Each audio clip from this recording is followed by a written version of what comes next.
Civil സ്റ്റേഷനും പരിസരവും മാലിന്യമുക്തമാക്കി ഹരിതവൽക്കരിക്കുക എന്ന ലക്ഷ്യത്തിലേക്കുള്ള ശുചീകരണ പ്രവർത്തനങ്ങൾക്ക് ജില്ലാ കലക്ടർ സ്നേഹിൽ കുമാർ സിംഗ് തുടക്കമിട്ടു. ക്ലീൻ ആൻഡ് ഗ്രീൻ എന്ന ലക്ഷ്യത്തിലേക്കുള്ള ആദ്യ ചുവടുവയ്പ് ആവേശമായി. കോഴിക്കോട് കോർപ്പറേഷൻ ആരോഗ്യ വിഭാഗം തൊഴിലാളികളും NSS വളണ്ടിയർമാരും കളക്ടറേറ്റിലെ ഇന്റേൺഷിപ്പ് വിദ്യാർത്ഥികളും RGSA കോർഡിനേറ്റർമാരും ഉദ്യോഗസ്ഥരും ശുചീകരണ തൊഴിലാളികളുമെല്ലാം കളക്ടർക്കൊപ്പം ഒന്നിച്ചിറങ്ങിയതോടെ ശുചീകരണം അതിവേഗത്തിലായി. വരും ദിവസങ്ങളിൽ പ്രവർത്തനങ്ങൾ തുടരുകയും മലബാർ ബൊട്ടാണിക്കൽ ഗാർഡനുമായി സഹകരിച്ച് സിവിൽ സ്റ്റേഷനിലെ ഗാലറികളും മറ്റും ചെടികൾ നട്ടുപിടിപ്പിക്കുകയും ചെയ്യുന്നതോടെ ക്ലീൻ ആൻഡ് ഗ്രീൻ ലക്ഷ്യം പൂർത്തീകരണത്തിലെത്തും.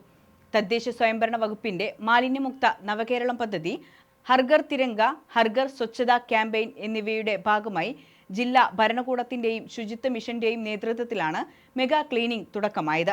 ഓഫീസുകളിലെ ഈ മാലിന്യം ശുചിത്വ മിഷന്റെയും കോർപ്പറേഷന്റെയും സഹായത്തോടെ ശേഖരിച്ച് ക്ലീൻ കേരള കമ്പനിക്ക് കൈമാറും. ADMP സുരേഷ്, ശുചിത്വ മിഷൻ ജില്ലാ coordinator ET Ragesh, Raj, PT Prasad, Fazil Ahammed, CP Mani, Dayson തുടങ്ങിയവർ പങ്കെടുത്തു.